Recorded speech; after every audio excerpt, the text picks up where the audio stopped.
Nå skal vi gå over til noe litt annet. Å bygge kultur i en organisasjon kan både være utfordrende og ta lang tid. Sikkerhetskultur er noe vi ofte snakker om i alle organisasjoner. Men forstår vi egentlig hva det er? Og kan nordmenn lære noe av andre nasjoners tilnærming til sikkerhetskultur? Er norsk sikkerhetskultur tilpasset vårt trusselbilde her i Norge? Det skal vi høre litt mer om nå. Med bakgrunn fra både det britiske og norske forsvaret, flere utenlandsoperasjoner og majorgrad har han opparbeidet seg en bred forståelse for sikkerhetskultur. Og til daglig jobber han nå i beredskaps- og krisehåndteringsgruppen på Savantia. Ta vel imot Harrison Geaves. Thank you, Stefan. How's the microphone? Good. Thanks for the intro, Stefan. As Stefan said, I've worked in both the British and Norwegian militaries for the last 10 years. And I think the key thing that has given me is quite a unique insight into British security culture, and then taking my pessimistic UK lens and looking at Norwegian security culture. And I think there's definitely stuff that Norway can learn from the UK, both stuff that's done well, but also stuff that has been done poorly. So this is the general theory of what I want to talk about today, is that Norwegian security culture, in my opinion, doesn't accurately reflect the threat picture that Norway faces. And I think it needs to develop. The security culture in both private and public sector and society in general needs to adapt quite quickly to this changed threat environment. And one way that Norway can do this is to look to other countries and to look to other organizations, how they have developed, and take lessons from that. What I'm not going to do today is tell you that the UK security culture is fantastic and that Norway should adopt everything the UK does, because that's completely not true. There's a lot of stuff that is completely irrelevant, and there's a lot of stuff that Norway does a lot better than the UK, in my opinion. So 4 things I'm going to talk about today. The first one is security culture, what I think security culture is and how it's developed. The second one is about British security culture, how that is developed, and then how it's manifested, how you see the culture lived out by society. And then Norwegian security culture, what I have experienced, what I think about Norwegian security culture. And I'll caveat it by saying I've only lived here for 3 years, so my experience is limited. But I'll talk about what I've seen done well, and I'll also talk about what I think the UK has done that could be relevant to Norway to help develop a stronger security culture here. So those 4 areas.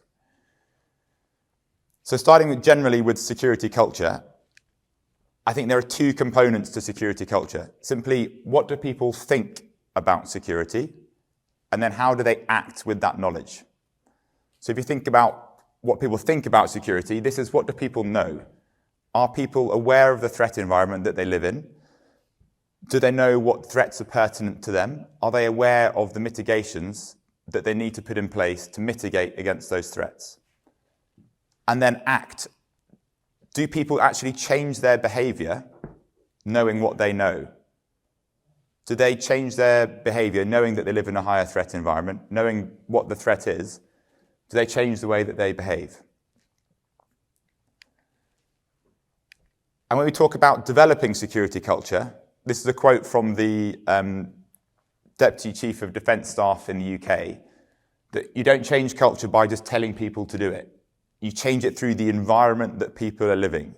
And that's quite a critical point that we'll come on to, is that you can't just send an email out to your employees and say, next week, we're going to have a new security culture. We're going to do these things differently, and then just expect it to happen.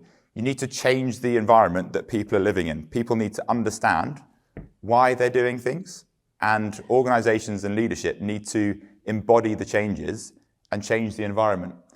There's a reason that professional sports athletes go to summer training camps. They need to embed themselves in a different environment to develop more appropriately.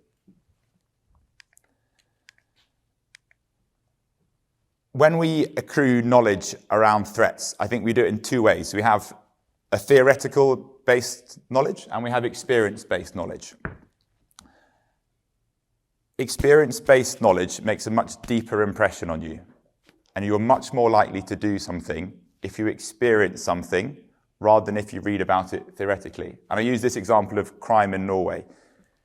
you could live in a part of Norway that has very high crime statistics, and you may make some mitigations to your home security, for example. You could install a burglar alarm, you could put extra locks on the windows.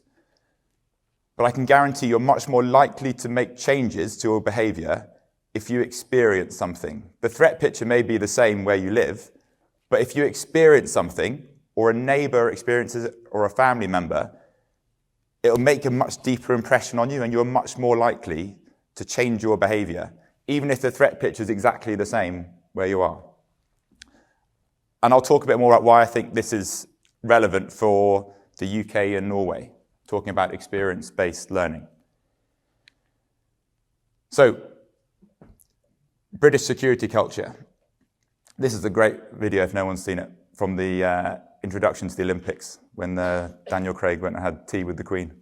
But I'll talk about the development of British security culture, how I think it's come to form today, and then how you see it manifested.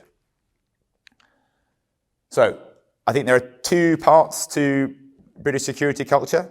The first overarching theme is historical perceptions, that the UK has an interventionist appetite in global affairs. The UK likes to get involved in global conflicts. Stemming back to the British Empire and before, the UK likes to get involved in world affairs. And this has forged a lot of allies, but it's also forged a lot of enemies. And a lot of those have come back to bite the UK and have forced a security culture to develop to protect against these foes. The next thing is the environmental pressure. The culture in the UK, I think, has developed as a result of the environmental pressure that exists. And if we look at crime in the UK, the crime level in the UK has been gradually increasing and is significantly higher than Norway. And that environment has shaped the development of culture. People adopt security measures as part of normal life because of the environment they live in. Similarly with terrorism in the UK, since the 1970s, there's been 3,400 people killed in the UK due to terrorism-related instances. And a lot of that is due to the Northern Ireland conflict. But even since 2001, there's been 100 fatalities. And even more recently, in 2022, there were 120 people arrested for security-related instances. That's 120 people planning terrorist attacks in the UK. The threat is really persistent in the UK, and it's become part of the security culture nationally. And the last one is hostile state interference in the UK. There have been numerous events where the UK has experienced interference from hostile state actors. And that has forced the UK culture, security culture, to develop to respond to these threats. So, historical attitudes, and then these three, environmental pressure. So how is this manifested? How do you see the security culture lived out in both society and institutions? The first one is about distrust and suspicion. The UK general public distrust and have suspicion for hostile foreign state actors, for terrorism, for crime on a daily basis. The UK U-turn on installing Huawei infrastructure into the 5G network, there was a lot of public pressure against this. The general public didn't want this to happen, and the pressure was put on the government to make the changes. And it happened that they pledged to take all the Huawei equipment out of the UK system by 2027. And these two characters, Russian intelligence agents that went to Salisbury for a holiday to go and look at the 124-metre cathedral tower, the same day that Sergio and Yulia Skripal were poisoned. The UK public has distrust of the Russian state because of instances like this. They are suspicious of hostile state interference in the UK. It's also been normalised. This is a poster from the British Transport Police that you see on all the tube networks and the buses in London. And every time that the underground doors close, it says, "See it, say it, sorted," which is referring to if you see something that doesn't look right, report it and we'll do something about it. And I was in London with my wife a few months ago, and she said, what was that announcement? I was like, oh, it's the terrorism sort of alert warning that just becomes so ingrained that people don't react to it. It's just become normalized that you should be vigilant against people leaving suspicious packages around or against seeing people doing unusual things. There are also no bins in public transport hubs in the UK, no rubbish bins, because people could easily deposit a device there. That's just something that people have become used to. People don't question it anymore. They just accept that it's done because of the security threat. It's just become part of daily life. My parents came to visit back in the summer, and we were going on the Norwegian Dream to a cabin in South Norway. And I filled my car up with all the equipment, fishing rods and everything. And we didn't have space for the last lobster pot. So I gave it to my parents to drive down separately, and they stopped in the resort for a night. And we then saw them down there the next day. And they'd been so concerned that someone was going to break into their car and steal a hummerteiner, about this big, that they took it out of the car and took it up to their hotel room, much to the amusement of the receptionist, I'm sure. Because for them, it was normal for them not to leave anything in your car, because they thought someone might break in and steal it. These sort of security measures have just become normalized in society.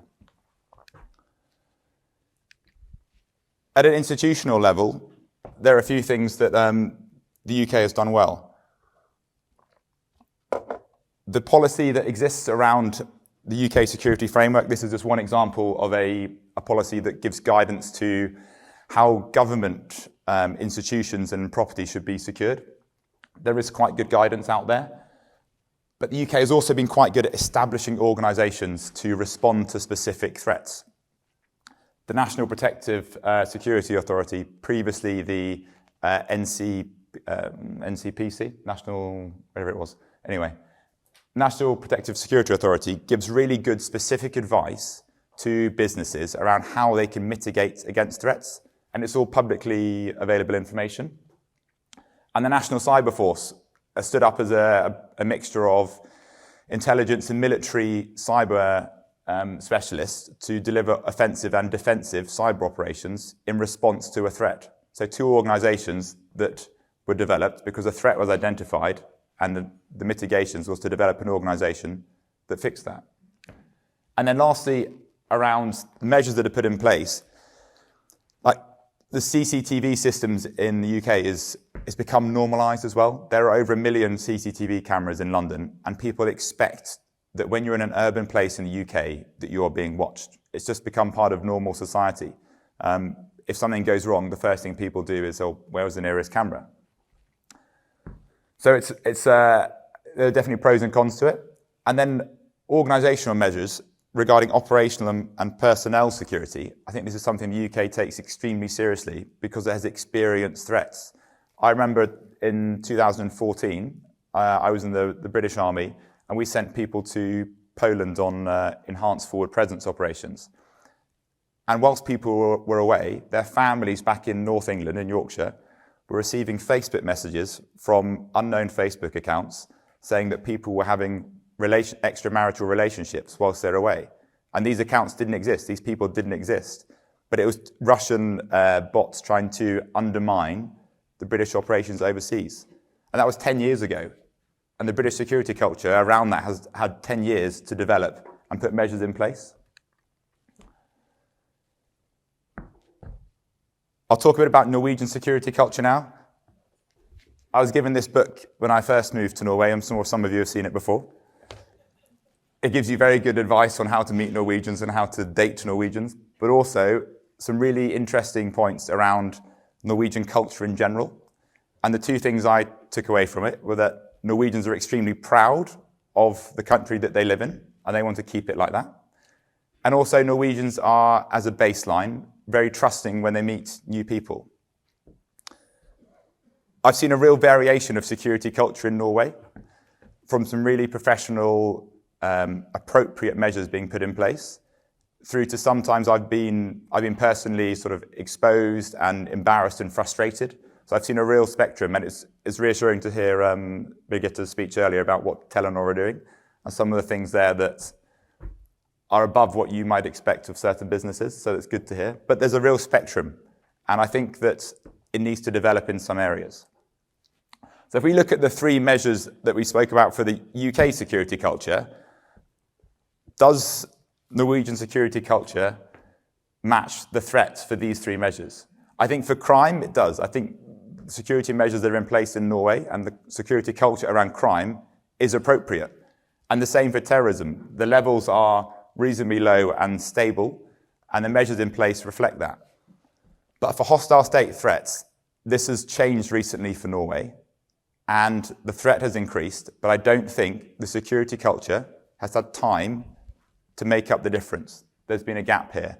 And most of this is down to the Ukraine invasion in 2022, and specifically for Russia on this side. And Norway saying they're going to supply Ukraine with weapons. That fundamentally changed Norway's relationship with Russia from one of cooperation, with some distrust in there, but predominantly cooperation and neutrality, to the next day Norway ending up on Russia's unfriendly countries list, along with the UK and US. The threat picture changed overnight, and the security culture hasn't yet caught up. If we go back to what I said earlier about how people think and act in security culture, what does that mean for Norway? What is Norwegian security culture? I think Norwegians are extremely well informed about security. The information is there, that the threat environment has changed, that Norway is facing some of the greatest threats from hostile state actors it has ever. But I don't think people are yet acting on this information. People are well informed, but they're not changing their behavior as a result of what they know. This word naive is used far too frequently, in my opinion. If someone's naive, you're not showing enough knowledge and good judgment or experience to willingly believe and willing to believe people tell the truth. The only bit of that I think actually applies to Norwegians is the last bit about having good faith in people. I actually think Norwegians are stubborn because you know what the threat picture is, but you're unwilling to change your behavior knowing what you know, despite good reasons to do so. So the information is out there, but there seems to be some disconnect between people changing their behavior from what they know. It doesn't quite match up. And I think part of that comes back to what I said in here about maybe an unwillingness to see the security environment and the security culture in Norway change. People want to preserve the way things are now, and maybe there's some reluctance to adapt.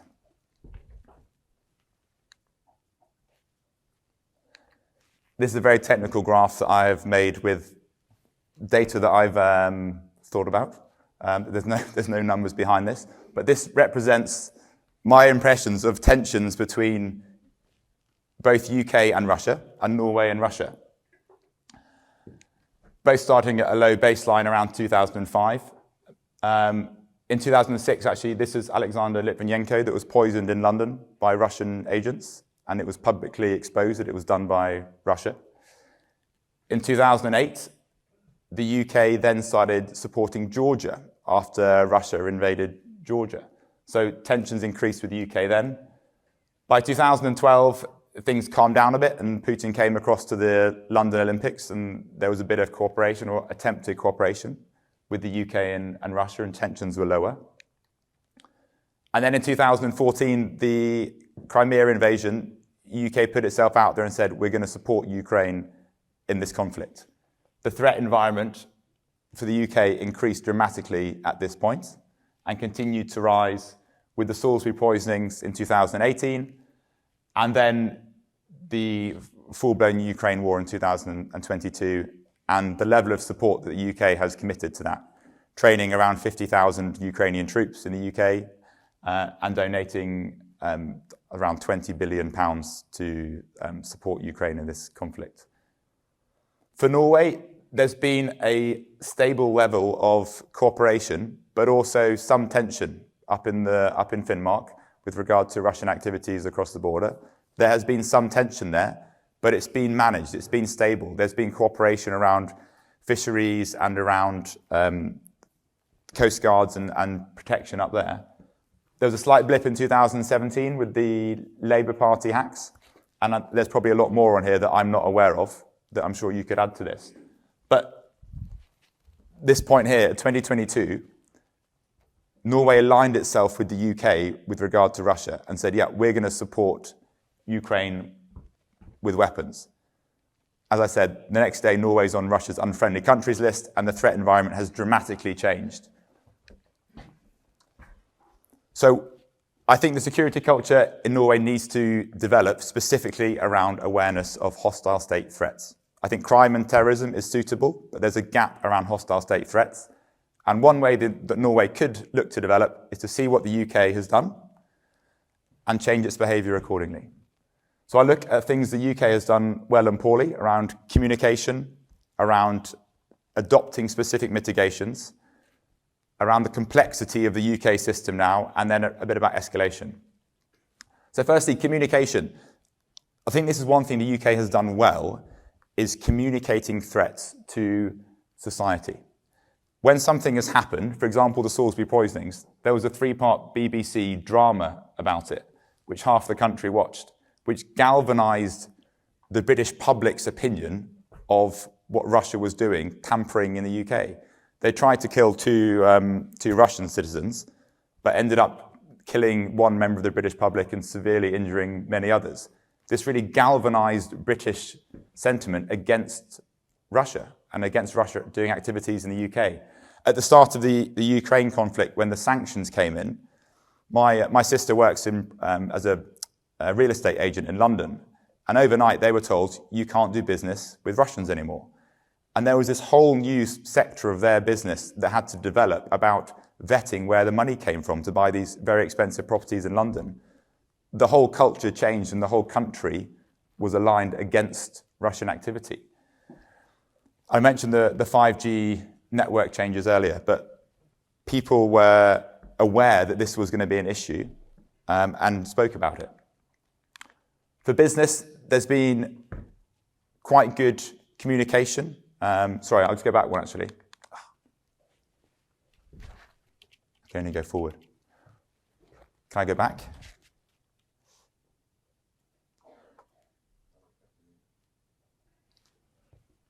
Yeah, that's great. Lost my train of thought now. Going back to the previous one, I think that Norway could do that better on the communication piece.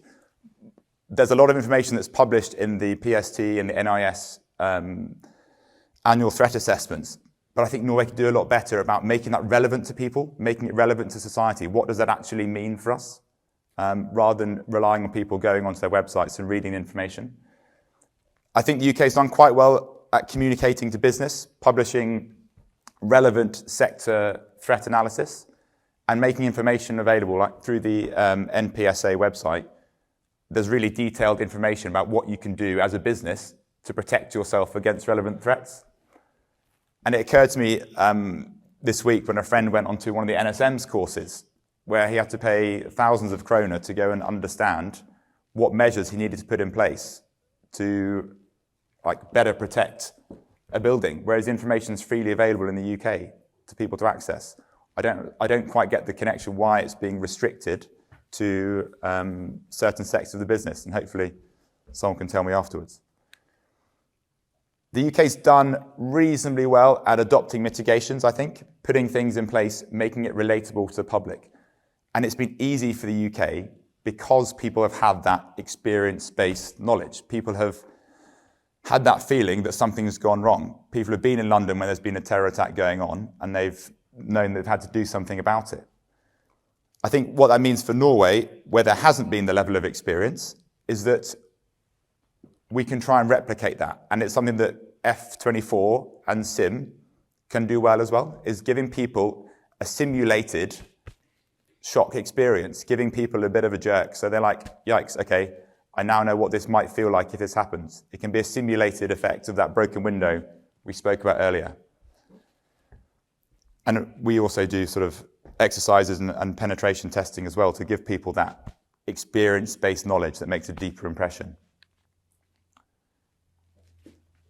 The complexity and scale of the UK security culture is probably not something that Norway wants to replicate. I think it has grown rapidly. And this is an example of some of the operational and strategic level organizations in the UK that are working with security. A few years ago, I was delivering a workshop, and we invited a handful of people from these different organizations together.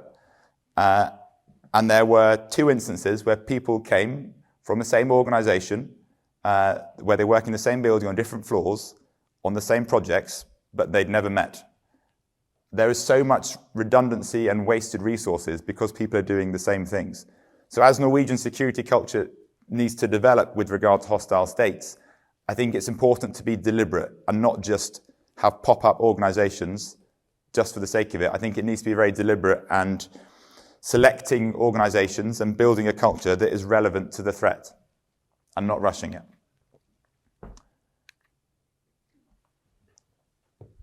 My last point is around escalation, and that the UK has escalated very quickly. And it's hard to come back from that. Once you have armed police on the street or once you have CCTV everywhere, it's very hard to step back from that. So as Norwegian security culture develops and evolves, as it inevitably will with the changing threat, I think it's important to bear this in mind and not jump too far ahead. A quick summary. We spoke about security culture, how people think and act about security. I then gave you a bit of an insight into British security culture, how that's developed from the environment and how it's manifested. A bit about my perspectives on Norwegian security culture that I'm sure I'll get some chest poking at afterwards when we have a coffee. And then lessons from the UK, what I think the UK has done well and poorly that Norway can take forward. That's all from me. Thank you.